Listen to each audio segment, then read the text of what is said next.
Hello, and welcome to the Success Showcase. I'm your host, Eric Lopkin from the Modern Observer Group. And with me, as always, is Chip Janizewski from the Happiness and Success GPS. Chip, how you doing this week? I'm doing great. How about you, Eric? Doing fantastic.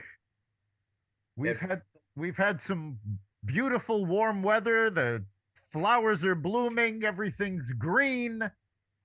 yeah, May's doing wonderful, and for me, obviously, but I'm heading out to California for 2 weeks, starting on Wednesday for my wife's and my 45th anniversary vacation. So, life is truly good, and I hear weather's good out there too. And so, I won't be back until June. Yeah, we'll be taking a few weeks off from the podcast as Chip enjoys California, and I'll be heading out to Colorado for work. So we will be all over the country. And when we get back, who knows? Maybe we'll have some great stories to tell you. Well, today we've got a special guest, Andy Richmond. Andy works at the Serve Pro in Farmington Valley in Connecticut. And Serve Pro are experts in fixing disasters after they happen. So, Andy, welcome. Thank you, Eric. Appreciate it. Why Thanks for don't you, having me, Chip. why don't you tell our listeners a little bit about yourself? A little bit about myself. My name is Andy Richmond. I'm the business development manager for the Surf Pro location out of the Farmington Valley. We have actually two franchises. We have Surf Pro of the Farmington Valley, and we also have Surf Pro of Bristol. I started my professional career. I was a restaurant manager successfully for a good 10 or 12 years. Was able to get out of the restaurant business and then into sales. I landed here at Serve Pro a couple years back, and things are going very well. Unfortunately, my business is predicated on unfortunate disasters, and they do happen. So the good news is we have a very large name brand company. All the Serve Pros are franchised and they're independently owned. I actually work for a second generation, 42-year-old company. The gentleman who owns my company bought the company from his dad, who started 42 years ago. And he purchased the company a couple of years ago, reached out to me. We did some collaborating, and here I am. Fantastic. So, tell us a little bit about how you got into restaurant management first. I got into restaurant management. I was pushed by my dad to go to college and study something that nobody in our family had studied. So I got my bachelor's degree in hotel and restaurant management.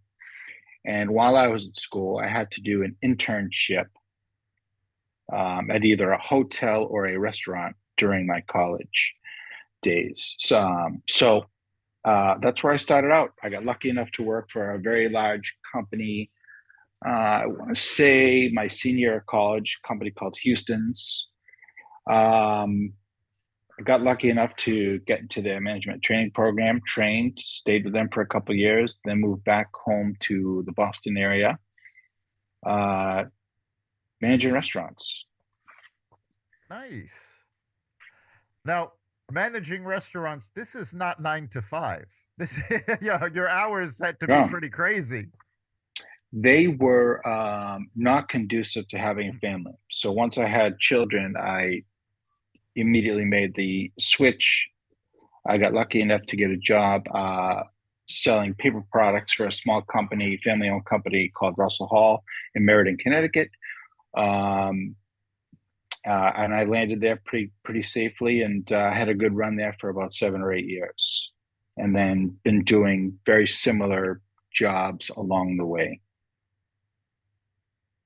Yeah, and since you've gotten to Servo, I mean, you and I have got to know each other very, very well the last couple of years. And really, I mean, what you do, first of all, is show up, Serve Pro. You show up as a representative, and then Serve Pro goes into, clean up the disaster and get people going again. But the other part of your business, which I know that you recently got involved with over the last year, is going in there and making a bid to do the whole restoration projects and putting things back together again. So, I mean, talking about a job being on call, I was at a meeting a month or two ago where the phone rang at 8 o'clock and you were gone like a sieve. I mean, basically, if something's going on, you got to be there. And, you know, you have to deal with the people that are there. And obviously, you have a wonderful personality and a great deal of empathy for people and what they're going through. And I think that's helped you out a whole lot as far as doing what you're doing now, because you had reservations about actually talking to them about hopefully doing the renovation for them while they're facing the disaster in the first place. But that seems to be going very well with you. But tell me about what it's like, on the day-to-day job, and how you keep this positive output for this. Because you do a wonderful job at doing what you're doing, and I think it's a whole part of who you are. So tell us about, a couple of days in the life of Andy Richmond and ServPro and what they might be like. Oh boy. Well, thank you for the kind words. I really appreciate that. I feel the same way. Feel the same way about you and Eric as well. I've known you guys for a couple of years, and nothing but great things on all fronts. When I took this job with ServPro, I had met with Eric, the owner of my company, 6 times because I tried to talk him out of making me an offer. It was going to be very difficult for me to talk to people when they're at their weakest, when they're suffering from pain, when things are a mess, catastrophic, very stressful. And to be quite honest, I wasn't sure I could pull it off. And he begged to differ. So he won that battle. When somebody goes through something that is stressful, whether it's a flooded basement, whether it's a tree through the house, whether unfortunately a fire, any type of emergency services, I try to get to the scene as quickly as I possibly can. And what I've learned over the last couple of years is I have to be able to read the room. There have been several situations where I've approached the homeowner, and there have been several times I have not approached the homeowner. Because I don't want to be that guy that everybody else is involved and everybody's fighting for that business. And it's just not, it's not who I am. So I would rather follow up the next day or make a few phone calls or give them time to process exactly what's going on. Because when you suffer a loss like that, it takes, it's very stressful. It's very stressful on your house, on your family, on your kids, the whole 9 yards. So I try to be very compassionate first and realize that, yeah, this is a job. It's my responsibility. It's my income, but at what cost? I would rather walk away from a situation where somebody is so stressed out, it's not even worth it because I'm representing myself. I'm representing my company.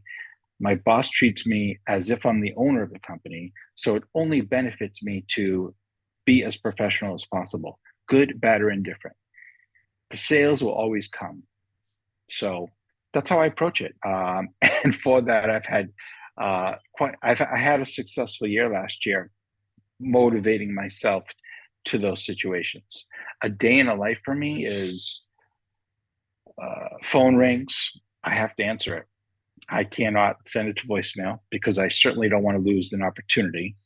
And I have to get as many details from whoever is calling me in a matter of about 3 or 4 minutes, because that's all the time that they want to talk, and they don't want to talk about what is going on or what happened or who they've already contacted.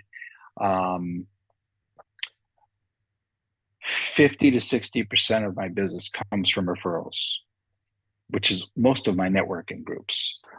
So I am very grateful. That's why I show up. That's why I attend. That's why I go to every meeting I possibly can. And if my phone rings and I have to exit, then I have to take that opportunity. Some days are slamming. Some days are very slow. It seems to be like the holidays, any holiday, Yesterday was Mother's Day. There were 2 fires in Bristol, which is unbelievable.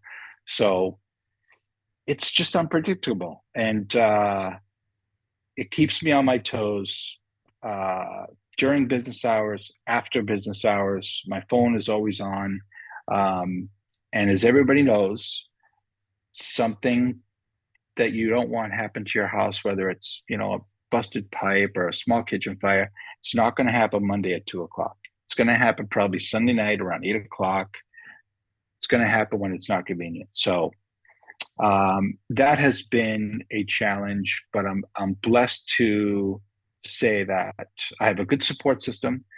I have good people around me. I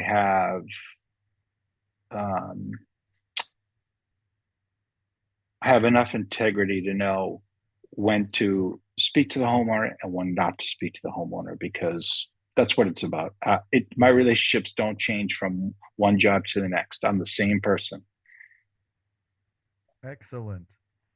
So, you started off that by saying that you were trying to talk your boss out of hiring you. What was Correct.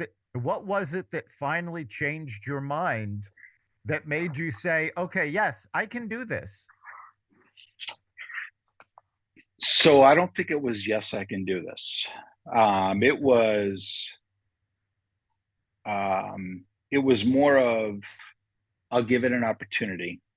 It could be pretty promising. It could be an opportunity that I don't want to pass up, and I don't want to look back and say, "Oh, I should have taken that opportunity."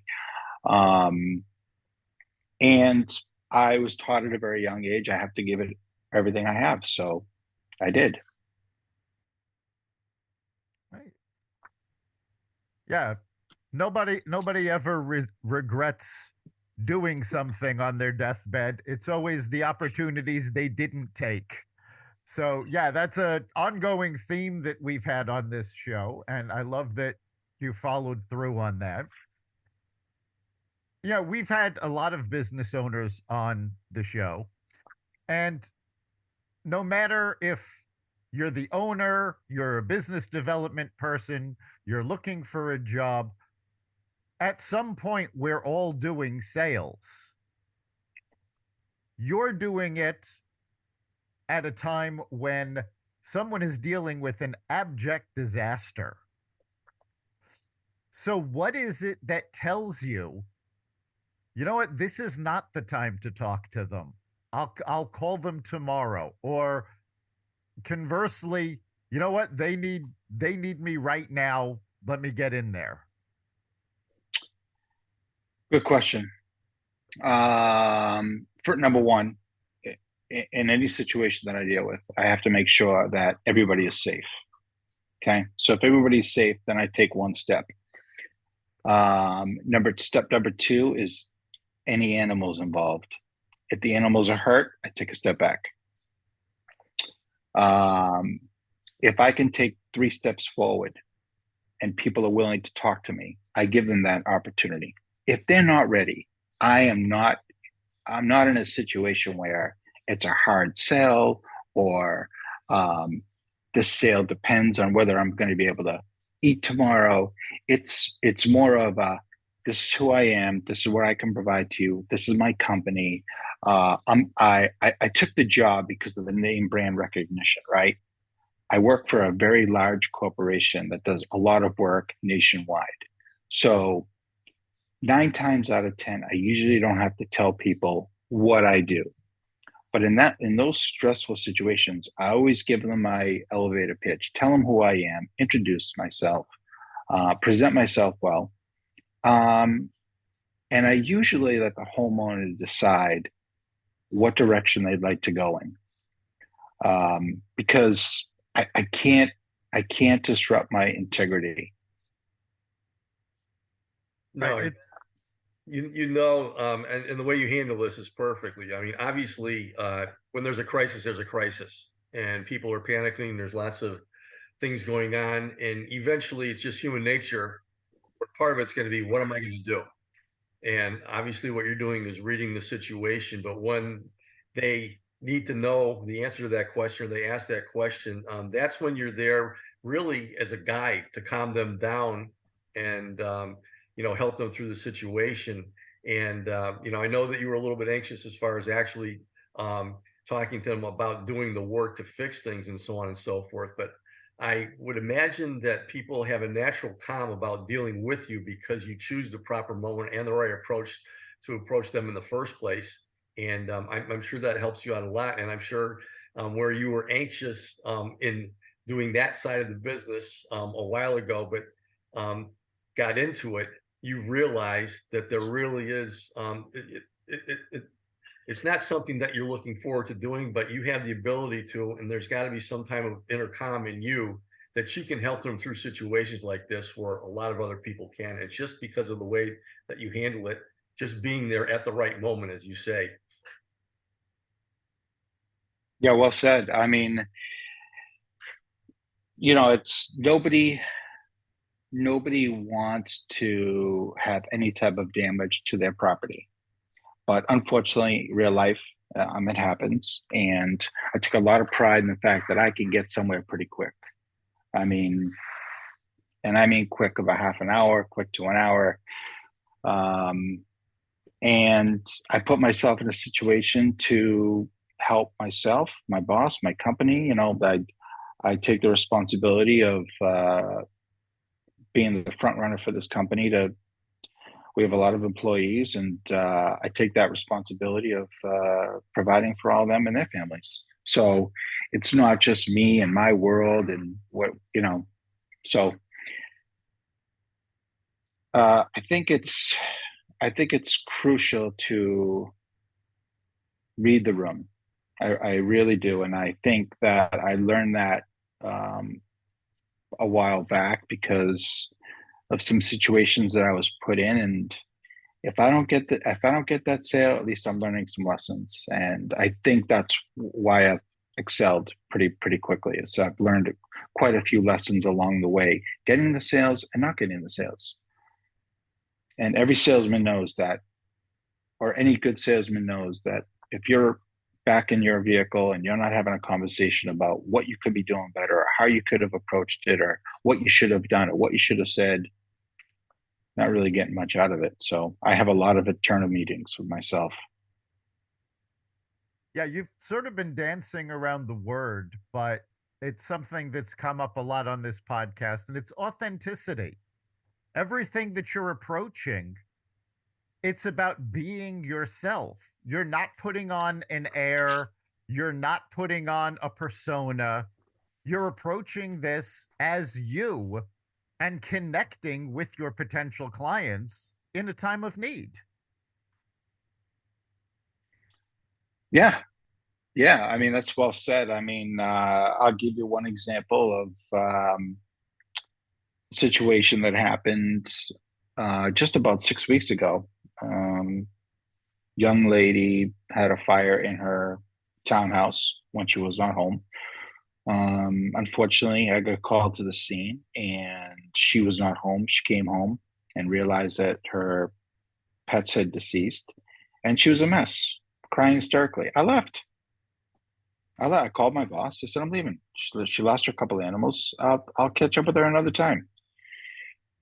Now, there are other companies like myself, my companies that stayed, but I just don't have it in me. That's not who I am. To make a long story short, I followed up with this young lady for several weeks. We actually got the job last week. So, and all just by following up, being aware of the situation, understanding that not only did she lose a couple of pets, but her house is destroyed. I know from looking into the future that we can help her. We can help the situation. She's in a new area. This is all new to her, and she lost a couple of pets. So we're not going anywhere. And I know firsthand that we can help her out. So, sometimes you have to have a little patience. I know a lot of salespeople, including myself, we struggle with that. But if you're patient enough, good things will happen for you. So, yeah, the example you just gave, it took several weeks for you to land the client. So, for our listeners that are not familiar, How would you define restoration business? I mean, obviously, if it's taking a few weeks to, get the client, you're not the folks that are coming in and actually stopping the disaster. Like you're not, if there's a flood, you're not stopping the leak. Correct. So one of the most important words out of my franchise is ethical. Okay, we're ethical. So if you call me, or if anybody calls and says, I have a busted pipe, can you come out and help me? We can, but we're not going to come out until you get the pipe fixed. We're not coming out twice. We're not going to charge you twice. We're not going to charge the insurance company twice. We're going to do it once.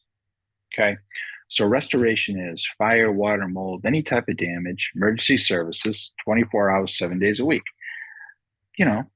Somebody has a small kitchen fire. Somebody has a pipe burst. Somebody has a sewage backup. Mold. We run into a lot of mold issues. We have a lot of people that have flooded basements and they attempt to clean the water up themselves, put a dehumidifier down and call it a day.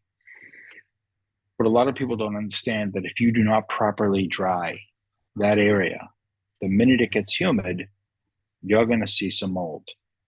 And unfortunately, as I tell everybody, if you want to do it yourself, more power to you. Me personally, that's like me taking apart an engine or changing the oil in my car. It's not going to happen. I don't know how to do that stuff, and I'm okay with it. And what happens is a lot of people say that they're going to shop back at themselves, and then they call me 6 months later and say, I have mold. And unfortunately, mold is double the price of the extraction. So, it's all relative, right? Most of my work is when I get a phone call and I have to guide people into the process of which they should do. Here's my number. Here's what you need to do. Call your insurance company, get a claim number, file a claim. Okay. Once you do that, most of the pressure is off because it's the unknown. And then our project managers work directly with the insurance companies to take the homeowner, pretty much put them right on the sideline as an outsider looking in so that they don't get involved. And there's a lot of emotions. So we're coming out to the house once. We're not coming back twice. We're ethical. We want the problem fixed. If you have a sewer backup, okay, we will come out.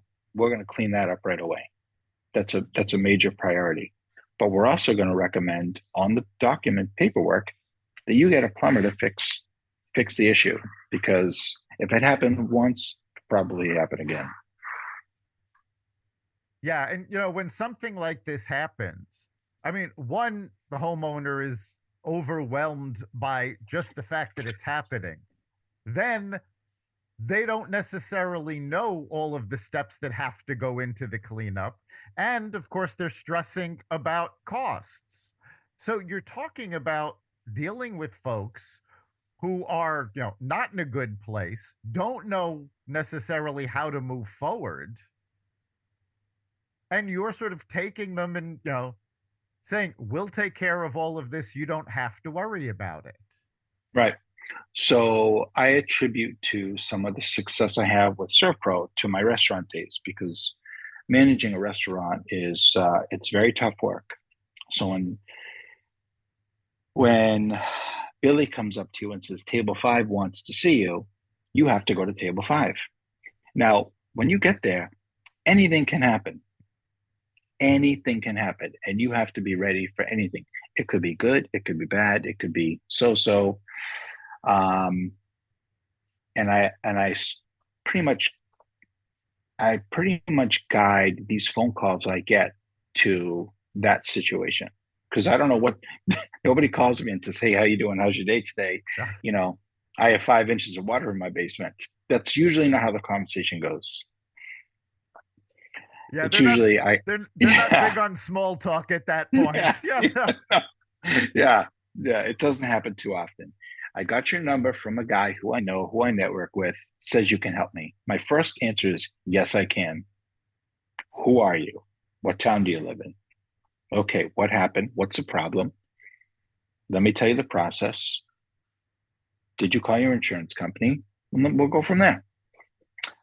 So it can be very stressful. It's never a good time. It's never, but it happens, and it happens more than people think. Happens on everything I just mentioned happens every day in every town. So it's pretty bizarre, but it happens. Yeah, and all of these situations happen with generally no warning. They, Zero. you know, um, and it's not necessarily something that you can see coming. I'll give you an example. We had at my house. Fortunately, we didn't have any damage from this, but 4 Thanksgivings in a row, we had blackouts because some drunk was going along the road and smashed into a transformer.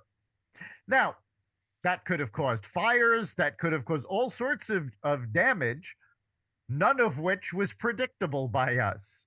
And that's sort of, what's going on. When these things happen, it's a surprise to the homeowner. It's not something that they've got, oh, this is going to happen in 5 or 6 weeks. Nope, it just, there it is.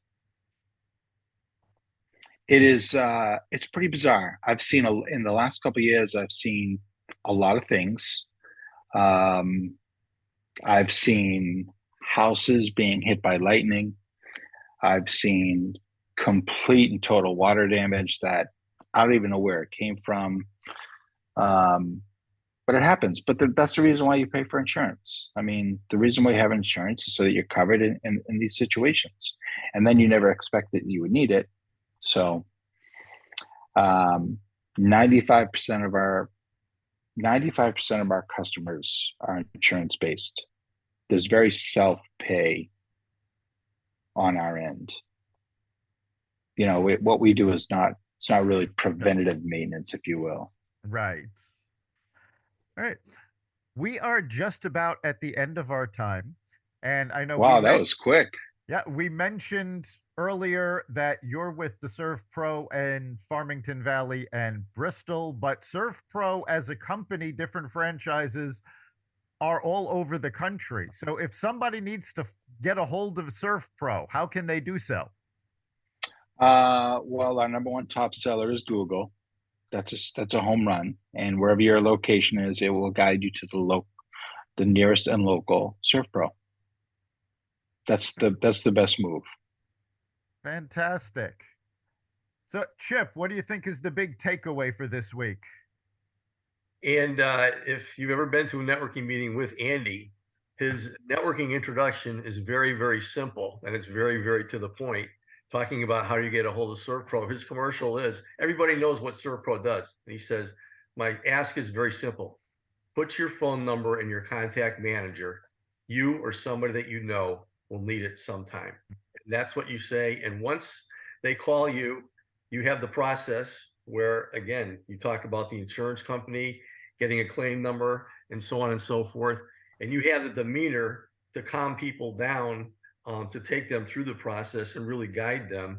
You walk away from it yourself, learning things. So you just got really the whole program going for yourself, which is wonderful. But the whole way that you handle this, hopefully, if there's not a template for the other ServPro franchises all around the country, you could probably write this thing down relatively simple.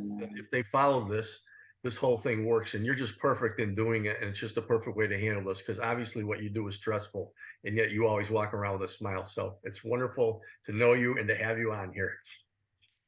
Wow, thanks, Chips. Really appreciate the kind words. It means a lot to me. It really does. That's